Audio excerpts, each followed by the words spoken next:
Olá, pessoas! Vocês estão ouvindo o Do The Math? Sou Marcel Giraldini, founder e Chief Growth da Math Group, e o papo hoje, só para variar um pouquinho, vai ser sobre AI. Mas, na verdade, é como a AI te ajuda a ganhar dinheiro. Não é isso, Fabiana Amaral? É isso mesmo, Marcel. Hoje a gente vai seguir nessa toada de mercado financeiro e para isso a gente trouxe aqui um convidado muito especial, que é o Laio Santos, co-founder da Reinvent. Laio, um prazer te receber aqui no Do The Math. Obrigado pelo convite, Marcel e Fabiana. Vai ser animal falar de AI com o público de vocês, e eu vi várias pessoas legais que passaram por aqui, contaram histórias também sobre dados e AI, então acho que o que a gente está fazendo tem tudo a ver com o que vocês falam. Boa. Posso pegar o que a gente está fazendo? Legal. Explica o que é a Reinvent, pessoal. A Reinvent, ela vem resolver um problema que, de simples maneira, se você olhar o filme O Lobo de Wall Street e ver como a galera trabalhava, independente das questões éticas ou de qualquer coisa, tá? Era um telefone e um caderno, né? E hoje esse caderno evoluiu para o CRM, mas ele continua sendo mal anotado. As empresas continuam tendo muito pouco dado e inteligência sobre o cliente. E o comportamento e o dia a dia, né, desse banqueiro, desse consultor, desse assessor, é praticamente o mesmo há 25 anos. E para você cuidar de 30 famílias, 50 famílias, funciona, você tem tempo. Para você cuidar de 200, 300 pessoas, não dá tempo. E eu aprendi há 5, 6 anos atrás esse desafio, vi que as principais lideranças do mercado acreditavam muito no modelo incremental de resolver esse problema, e aí a Reinvent veio para, de fato, transformar a forma como esse assessor, esse consultor trabalha para transformar a vida dos clientes, para conseguir ter a atenção que o cliente espera, para conseguir dar o serviço que o cliente espera, porque a maioria deles se sente desatendido, abandonado, sente que tem algum tipo de conflito de interesse. Então a gente veio como um agente catalisador para fazer com que esse mercado se torne absolutamente diferente daqui para frente. Você falou do problema, né? Conta um pouco de como que você descobriu esse problema, como que você vivenciou na sua trajetória isso. Eu estava lá fora, trabalhando pela XP, eu vivi uma trajetória incrível lá, e eu estava conversando com o Guilherme como seria o nosso próximo passo, e ele desenhou lá o projeto de vir para Rico, que é uma empresa do Grupo XP. E quando eu cheguei na empresa, a gente tinha 300 mil clientes, então é uma empresa grande, tinha muitos clientes. E a gente tinha, se eu não me engano, 25 ou 30 banqueiros. E a primeira pergunta que eu fiz para eles foi: como é que vocês cuidam dos 300 mil clientes sendo 30 pessoas, né? E a resposta não me satisfez, porque basicamente você separava um cohort muito pequeno dos clientes, e esses clientes normalmente eram milionários ou clientes que estavam no top tier, e você falava: eu vou cuidar bem desses. Mas não era nem uns 20%, era tipo 5%. E os outros, o que acontece? Os outros a gente é um pouco mais passivo, mas calma, os outros são 95%. Então essa passividade na relação do cliente não vai criar nenhuma geração de valor. E eu acho que o mercado se acostumou com esse processo de a gente está aqui para disponibilizar os produtos e de alguma forma o cliente se vira. E a gente vê as pessoas se virando e isso não tem dado certo. Então, o grande problema que eu vi foi, se eu contratar aqui 300 banqueiros para resolver esse problema, eu vou ter um conflito de interesse, porque economicamente vai ser inviável ter lucro como uma operação. E a única maneira que eu posso transformar isso é dando um ferramental para que esses 30 banqueiros sejam muito mais escaláveis na forma como eles trabalham. E na Rico eu pude experimentar um monte de coisa, e com a evolução da tecnologia, da AI, principalmente com o GPT 2.5 na época, que nem era tão público, eu vi a transformação da linguagem, que era o mais difícil. Se você pensar num banqueiro, linguagem é 50%, 60% do dia dele. E quando eu vi que a gente estava numa linha muito grande de sair do chatbot fixo para um mundo aberto, onde a gente pode, de fato, criar uma relação com as pessoas, eu sabia que era a hora de criar a Reinvent para resolver esse problema de fato. Então, saí da XP, fiz meu sabático, tive a sorte do GPT aparecer, eu estava louco por blockchain. E voltei ao meu problema e falei, cara, esse é o problema, essa é a página não virada na minha vida, eu vou resolver. Eu entendi as tecnologias, a gente fala de AI, principalmente quando a gente fala de AI Gen para a parte dos grandes modelos de linguagem, né? E, assim, realmente é muito disruptivo. Acho que a gente não precisa se aprofundar na parte, de baixo atrito de entrada. Acho que, beleza, a gente está olhando para um novo mercado sendo montado, estamos falando de... Nenhum estudo até agora falou de um mercado menor do que 4 trilhões. 4 trilhões é a base, né, do que o pessoal anda olhando, da McKinsey, da PwC e tudo mais. Então, legal. Mas eu vou querer te perguntar dar um duplo clique, é o como. Porque me parece que você está olhando para aquela dicotomia do assessor que vai cuidar, quase o cara de wealth management, né, o cara que vai cuidar de fortunas, muito dedicado, mas quando se esquece a cauda longa, tem muita gente que se tivesse um nível de personalização, você poderia estar atendendo melhor e fazendo um melhor, né, entendi da tese os dois lados ganharem mais. Perfeito. E como é que a tecnologia de fato resolve isso? Perfeito. O primeiro nome da empresa era Galileu. E por que era Galileu?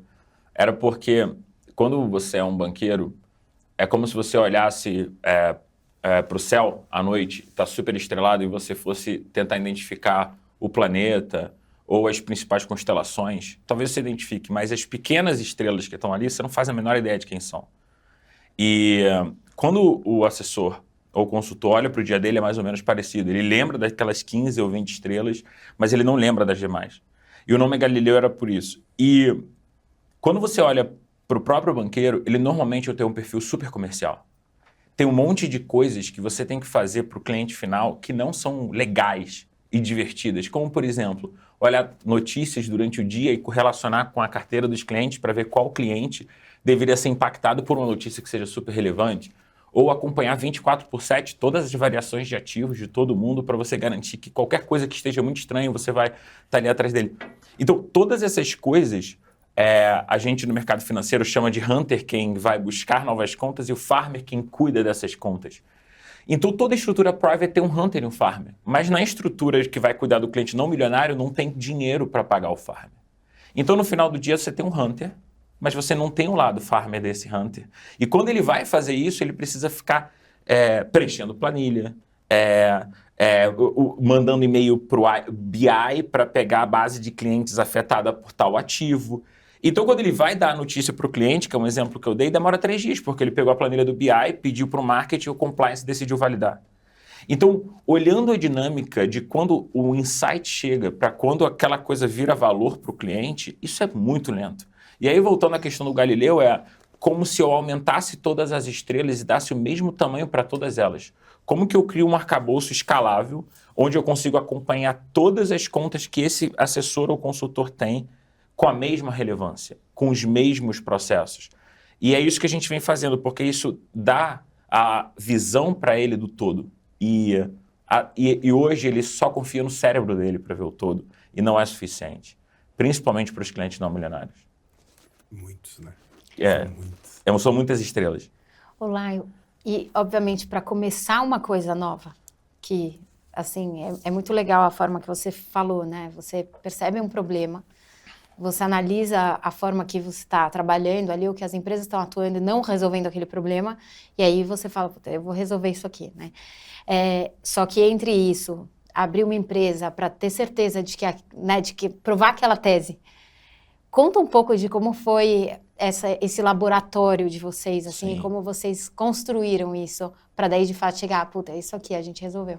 É uma das fases mais legais. Capítulo 1. Procurar as pessoas que você acredita que acreditam na missão, são fundamentais. Meus co-founders vieram, né? Acho que alguns negrones, um sushi ou outro depois. E você conta, e a ideia é basicamente uma ideia. A ideia você fala do problema, mas você ainda fala de um como que é pouco claro.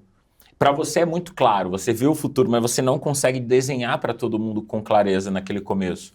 E eu descobri que no primeiro ano de empresa, que foi quando a gente começou, éramos só nós e tal, era um projeto, não é uma empresa ainda. Você está ainda muito confabulando, discutindo. E eu decidi ser super científico criando empresa. A minha primeira empresa que eu decidi criar, e eu decidi, não ir eu tenho um problema, eu tenho a ideia de como resolver o problema. Legal, mas deixa eu ver o quanto eu estou errado com fatos e dados e tal.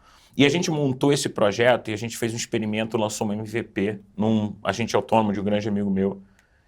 E a gente viu ali, né, então a gente foi super científico, como que eu faço a coisa mais rápida possível para experimentar como que seria o impacto disso no dia a dia do assessor.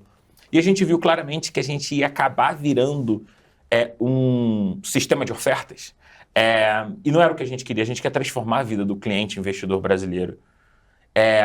Então até isso teve muito valor. Quando a gente era projeto, quando a gente lançou uma MVP, que ainda não era nenhuma empresa, não tinha captado nenhum dinheiro. E ali, com aquele movimento, eu aprendi que ia ser mais desafiador. Não era eu lançando um MVP num escritório, que a coisa ia acontecer de um dia para o outro.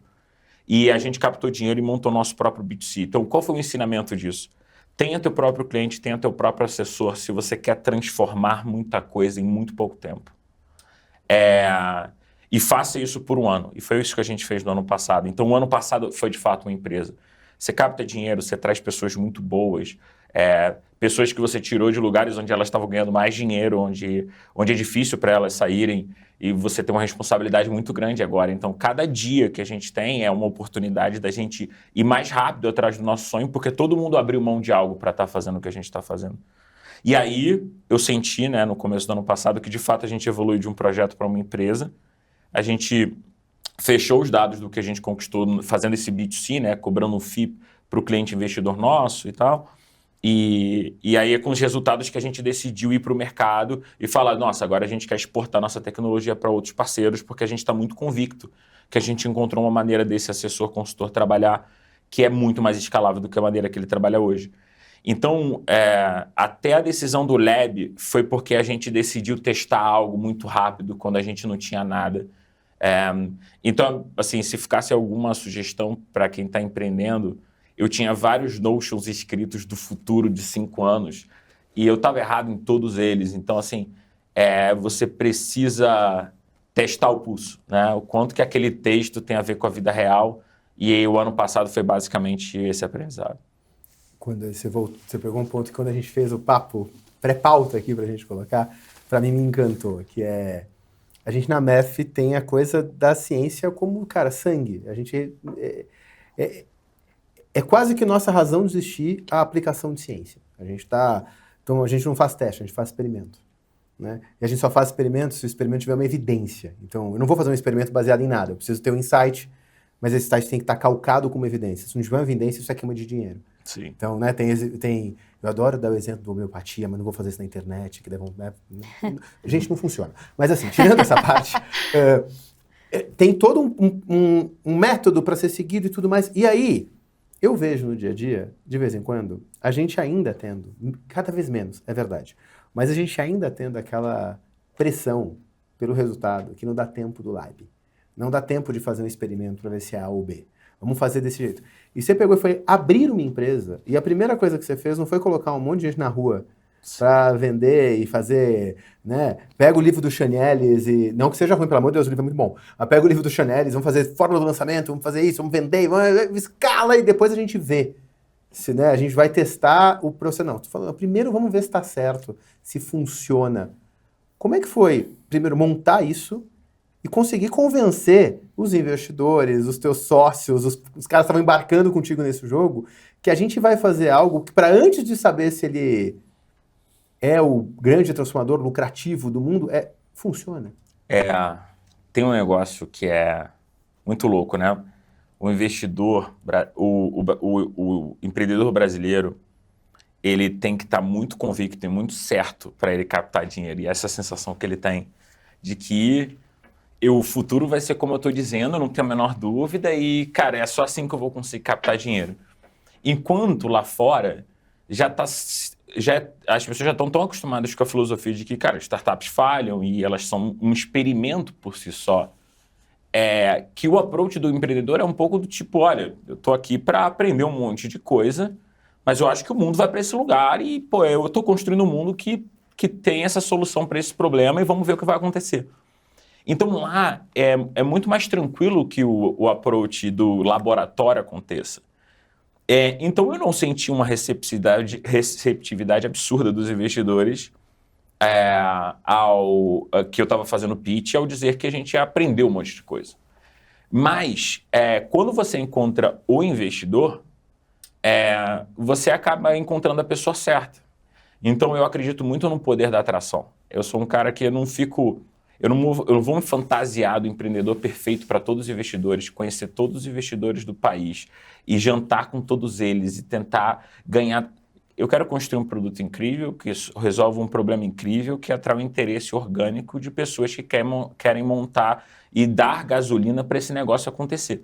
E a gente encontrou um investidor incrível que não nos cobrou vender infoproduto para ganhar um dinheiro aqui, sair fazendo conteúdo para fazer um barulho. Ele entendeu o conceito do que a gente queria, ele entendeu que no ano passado não era um ano de sair construindo receita ou de ter 20 mil clientes. O ano passado era a gente está resolvendo um problema que ninguém resolveu até agora. Vamos se concentrar em resolver o problema, em fazer o foguete voltar de ré. E aí, economicamente, esse negócio se torna viável para a gente querer exportar. Então, eu não criei empresa para vender uma coisa média para os outros. Eu criei uma empresa para resolver um problema. E aí eu quero vender uma coisa que resolva, não uma meia coisa. Então, eu acho que a gente tinha um track record muito legal de XP, de muita coisa que a gente aprendeu, e a gente não está resolvendo um problema em educação ou em cripto. A gente está resolvendo um problema que é muito da nossa origem. Então, eu acho que o nosso investidor falou, beleza, esses caras são mais experimentais, digamos assim, mas eles têm muita expertise. Eu acho que talvez eles cheguem lá. Então, eu estou muito feliz com o investidor que eu tenho. E para a próxima etapa da empresa, eu tenho várias convicções, mas eu tenho várias dúvidas. E eu quero que o próximo investidor que vai estar com a gente, ele também tenha vontade de aprender comigo as próximas coisas. E Laio, a gente está falando, né, do impacto da tecnologia no mercado financeiro, que é um mercado que está muito à frente, muito aberto ao uso de tecnologia, obviamente. E a gente está falando de vários pontos ali, né? Você tem um ponto onde você consegue poupar tempo dessas pessoas, por exemplo, dos assessores, etc. Você consegue melhorar a experiência do cliente, que foi um outro ponto, assim. O que você entende que são os principais e o impacto disso que vocês estão trazendo, visto que é um mercado que, ao mesmo tempo que a gente até fez um podcast com o diretor do Bacen, né, Marcelo? E a gente sabe que teve uma transformação muito grande quando você olha nos últimos anos. Grandes bancos tradicionais, etc. Daí, de repente, vem uma era super forte de bancos digitais e tudo mais. Então, na sua visão, como é o impacto dessa tecnologia e qual e esse impacto da Reinvent quando a gente olha para esse universo que vocês estão? Perfeito.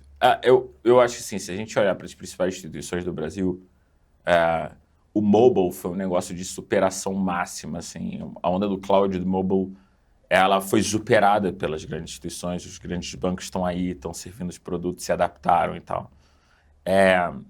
Só que essa da inteligência artificial, ela vai transformar o modo como essas instituições trabalham e funcionam. Então, a dinâmica é um pouco diferente, porque não é só você criar agora um time de tecnologia em squads, organizar, e agora a gente vai ter um super app, aquela coisa toda. Não é mais uma feature, é mais sobre quem é mais eficiente. E é um mercado que, por muito tempo, se acostumou com certas ineficiências e as entendeu como intrínsecas do modelo. E agora é uma tecnologia como essa que faz não só as empresas que não são tech, né, como os bancos e grandes players, a pensarem, nossa, agora é dado e a minha relação com o cliente aqui é tudo ou nada, mas também faz as empresas de tecnologia pensarem, nossa, agora para a gente brincar de fazer banking ou coisas do tipo, ficou muito mais simples, porque está tudo na cloud, a gente conhece a cloud. Então, a gente está entrando numa dinâmica que agora não são mais os bancos tentando se adaptar e pequenas startups indo. Eu acho que essa tecnologia vai colocar o confronto das empresas de tecnologia com os grandes bancos. E é quem ganha o cliente. Porque ou só sobrevive quem é o mais eficiente, o mindset de eficiência vai ter que estar lá. Eu preciso pegar uma outra coisa nessa linha do que você está falando, né? Você falou, quem vai decidir isso é o cliente. E aí você tem um lado que é a parte mais sensível, que é o bolso da pessoa, que é a expectativa em relação ao investimento e tal. E você tem essa camada de experiência, na linha do que você falou agora há pouco ali, de que tinha uma parte dos clientes que estava se sentindo abandonada, né? E E quando a gente olha também, vamos pegar Brasil, onde existe um movimento muito forte de educação financeira para que as pessoas possam cada vez investir mais, eu fiquei pensando aqui, você entende que na hora que outras empresas ali também começarem esse movimento, isso vai ser positivo para a Reinvent? Super. Vai ser positivo para a Reinvent, porque cada vez mais que eficiência, você queira dar eficiência para algo, é você tentando tornar aquilo mais barato ou aquilo viável. Não é viável para as principais instituições hoje que estão começando, por exemplo, crescerem com cliente private. Hoje tem várias operações que estão tendo prejuízo porque só vem um jeito de ganhar dinheiro, pegando um cliente que já tem mais de 1 milhão. Só que 97% do Brasil não tem. E aí, se você for olhar para esse público e você for falar, olha, beleza, agora eu quero te atender, são milhões e milhões de pessoas, né? Você tem 16 milhões de pessoas com algum produto financeiro, mas você tem 20 mil pessoas para ajudar.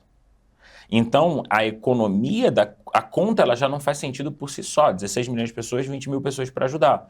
Então, se essas 20 mil pessoas vão ajudar com o CRM, o telefone e o que elas lembram, a potencial disso chegar lá é menor ainda. E a maioria das instituições, elas vão pensando, beleza, mas eu vou resolver esse problema incrementalmente, a demanda é maior que a oferta. Então você tem essas 16 milhões de pessoas que vão virar 18, enquanto você aumentou de 20 mil para 22 mil pessoas. Por mais que você esteja se esforçando, você não está preenchendo o gap. Para você preencher o gap, você tem que preencher com tecnologia. E o player que perceber isso mais cedo, ele vai conseguir ser tão mais eficiente e o cliente vai ter ainda um melhor CX com a empresa, ele vai capturar mais valor do cliente, ele vai ter menos churn. Então você me perguntou, só para puxar o gancho do que você me perguntou, que são as métricas, né? A gente teve churn 0 no ano passado, é muito raro em qualquer empresa de investimento você ver churn 0. 0 é nenhum cliente sair, não é 0,31, é nenhum cliente sair. 36% dos clientes indicaram, e muitos clientes indicaram mães e pais, o que é muito legal e mostra o quanto que eles curtem o processo. A gente liberou 3 horas do dia do assessor. 3 horas é tempo pra caramba, sabe? Se você parar para pensar em, sei lá, 8, 9, 10 horas de trabalho já por foi dia, 1/3. A empresa tem coisa. 1 ano. Então, assim, se a gente continua nessa missão por mais 2, 3 anos, o que a gente consegue fazer com o dia do assessor e o que a gente consegue fazer com o cliente que não tinha aquela notícia que não chegava, não tinha aquele relatório super pessoal escrito, né, 1 a 1. Então, todas aquelas coisas que o cliente não tinha, agora podem ter, e todo aquele tempo que o assessor não tinha, porque estava resolvendo coisas que ele não precisava resolver, ele pode surfar ou abrir mais conta. Então, eu acho que o mercado está precisando disso há muito tempo. E precisa ter alguém que toma coragem meio que de ser o first mover. Não tenho a menor dúvida que daqui a 2 anos muita gente está fazendo as mesmas coisas que a gente faz dentro das instituições. E é legal, vai ajudar mais o processo, vai incentivar mais a eficiência e mais gente vai procurar a gente por ajuda. Acho que é mais ou menos esse o ciclo. Eu preciso trazer uma visão de quem é oriundo do mercado de tecnologia. Eu trouxe a tecnologia como solucionadora. Mas muito do que tu falaste, a gente pode conseguir colocar numa caixinha que hoje mudou o nome. Porque era o cliente Visão 360, né? O cliente do centro Visão 360. E agora é o KYC, o Know Your Customer. Uhum. O ponto é que tudo isso é filho da transformação digital. Uhum. A gente pega todos os estudos da transformação digital, o porquê falhou, e falhou muito. Falhou em muitos lugares. Demorou muito para dar dinheiro. A curva de retorno em quase todos os lugares teve um delta não esperado. Estou falando de cases públicos, né? Quando a gente começa a olhar, afetou cultura. Eles falam, por que isso falhou? Se todo mundo queria fazer, se todo mundo via que era... O que aconteceu? Quando a gente pega, a Amazon tem um estudo maravilhoso que ela continua alimentando sobre por que a transformação digital falha, e ela consegue encaixar em 10 principais razões. Das 10 principais razões, uma é nativamente tecnologia. Uhum. A outra é conhecimento sobre tecnologia, que não é tão nativamente tecnologia. Ainda estamos numa visão mais humana, né? Mais do treinar as pessoas para estar aptas a usarem essa tecnologia.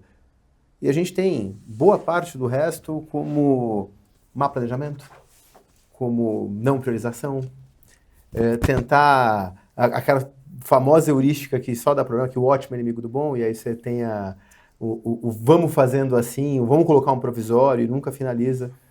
Mas eu não acho que é impossível. É que tem um elemento que talvez, por ser alguém que está há muito tempo em tecnologia, que para você é o óbvio, mas é o óbvio que não é feito. Sim. Quando tu pega e fala, não, a gente colocou todos os clientes, eu tenho informação de todos eles num lugar só, e aí a gente consegue que a AI entenda, leia e traga algo, isso não é tão fácil. Não. Porque em lugares que já tem feudo, isso caminhou de um jeito... A gente recebeu aqui, eu não lembro agora de quem foi o banco. Não era um banco digital super novo, eu não lembro, eu não vou falar para não dar... Mas foi a frase para mim mais impactante, foi, cara, quando eu entrei no banco, eu perguntei quantos clientes a gente tinha. Primeira pergunta. Alguém era CTO do banco, não lembro agora, me fugiu. Você lembra de quem foi isso? Que daí, cada resposta foi diferente. Não, Quatro números. Não, a pessoa de carros me falou uma coisa, o cara de tal produto falou outra coisa. Eu falei, não, gente, CPFs, quantos CPFs ativos a gente tem? Nem o conceito do que é um cliente para todo mundo não existia. Nem o conceito do CPF tá claro. Tipo assim, se é um CPF só, pode ter dois. E se o cara é CPF, CNPJ? Cara, o conceito do que é um cliente ativo, a gente não tinha. Exato. E aí falta... Obviamente o dado está errado, porque ainda falta o conceito que unifica o dado. Então, eu concordo contigo que a tecnologia é habilitadora, mas para mim, quando eu olho para o que você fez, principalmente trazendo dados para frente, colocando, fazendo um laboratório, eu acho que a cultura ela está à frente da tecnologia, porque o fato de vocês começarem sem amarras, sim, vamos começar e vamos ver o que dá para tirar o feudo de informação, não sei o quê, e não dá para desvalorizar isso. É por isso que a gente começou com o laboratório também. Imagina que eu ia puxar a reunião mais cara do banco. A reunião mais cara do banco é essa reunião onde vamos organizar os dados dos clientes. É gente de todas as áreas. Ninguém sabe exatamente o que precisa fazer para conseguir reunir tudo. Vira uma discussão para a gente, daqui a 3 meses eu não saio do lugar. Então, tipo, a ideia de montar o laboratório e a ideia do nosso go-to-market atual é simplificação operacional. É como que eu pego coisas que a gente consegue transformar em 1 segundo. Então, por exemplo, um cliente meu, ele não pode ter apego ao CRM. A gente tirou o CRM. Não é para ele usar. Imagina você fazer isso numa grande instituição do nada. E imagina se eu tivesse esperado essa grande instituição querer para começar o nosso negócio. Então, construir o laboratório foi fundamental, porque eu sei o tamanho do desafio lá dentro, que eu vivi numa grande empresa também, é enorme para fazer o que a gente fez.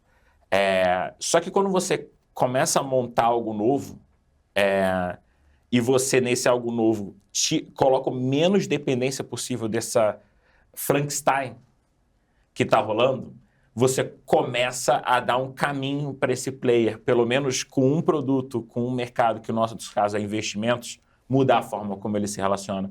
Então foi por isso que até a escolha de como a gente desenhou o produto, o nosso go-to-market, atenção aos clientes, veio um pouco disso, de talvez o jeito mais fácil da empresa ganhar dinheiro é ajudando o maior banco.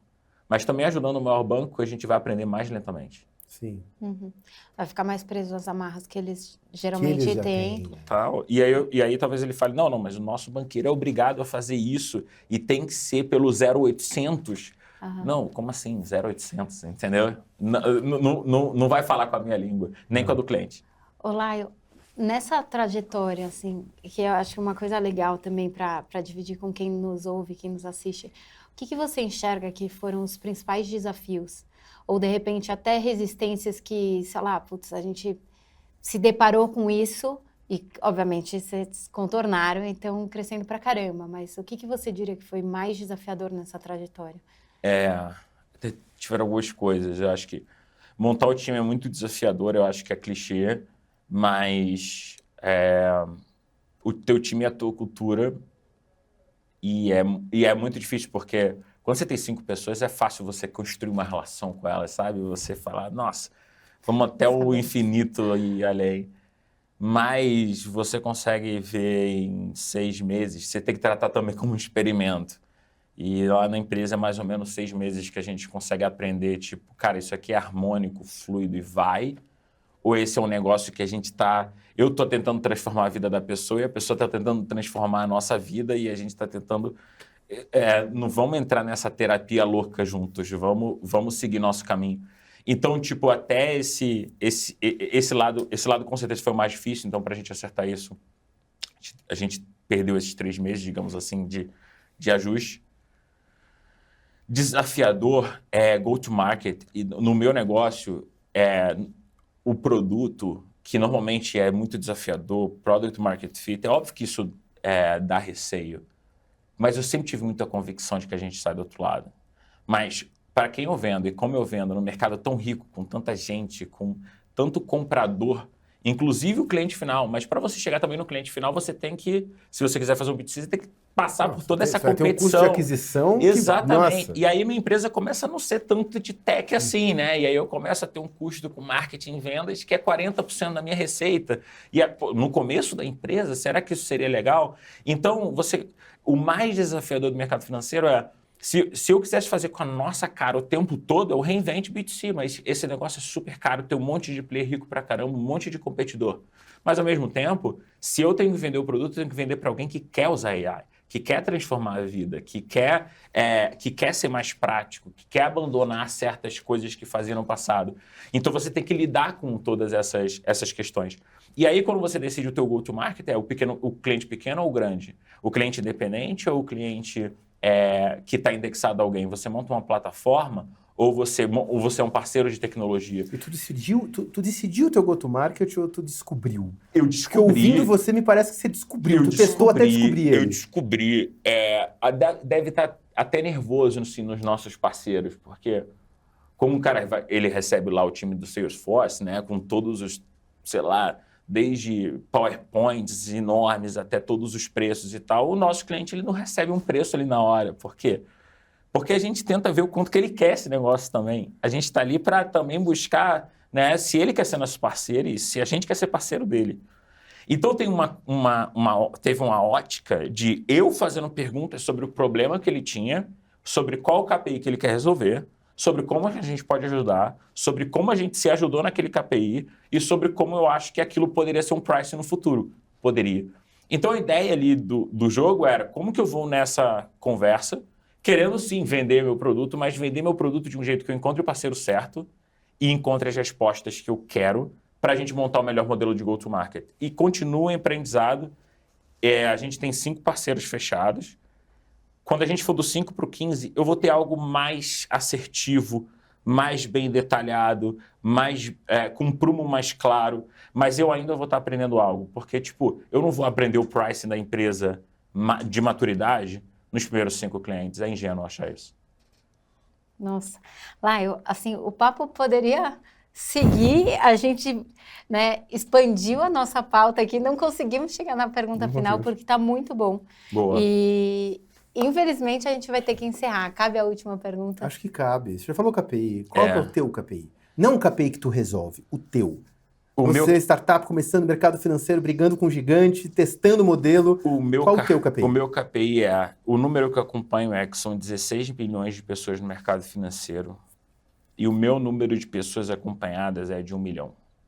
Então, enquanto tem todo o mercado trabalhando para resolver o problema de 10%, eu estou tentando encontrar o problema dos outros 90%. Acho que tem gente querendo fazer isso também. E acho que é só uma questão de tempo para todos esses clientes que são vistos como os clientes não úteis do ponto de vista de rentabilidade para essas empresas virarem rentáveis e elas saírem correndo atrás deles em 1, 2 anos. Então, eu quero ver no mundo daqui a 5 anos que a galera não está dividindo entre cliente rico e pobre. Eles são clientes e ganha quem faz o melhor serviço. Muito bom. E Laio, para quem quer continuar te acompanhando, como te encontra nas redes sociais? Eu sou o Laio. Só seguir @eu sou o Laio no Instagram. Só bom. tem Instagram. Não sou muito ativo. Eu posto uma coisa por semana, mas acompanhe, porque eu vou ficar mais ativo agora. Agora que a gente vai fazer... Com as convicções, a gente faz mais barulho. Enquanto a gente está aprendendo, a gente ficou mais quietinho. É isso. Muito bom. Muito obrigado, de verdade. Tamo junto. Eu adorei conhecer vocês. Assim, a gente prega o método científico, às vezes parece que é no deserto, de repente tu está montando uma empresa também usando o método científico. Eu adorei conhecer a história. Vou acompanhar mais de perto. Animal. E quem sabe você não volta aqui para daí a gente ver o que você já pivotou. E daqui a 1 ano a gente bateu um novo papo. Ia ser ótimo. Ia ser maravilhoso. Sucesso para nós cientistas aqui no processo. Ficou até agora? Vai lá. 5 estrelinhas, não custa nada. Se tá no YouTube, curte, compartilha, manda pro amiguinho. Comenta aí também, a gente lê, a gente gosta. Valeu!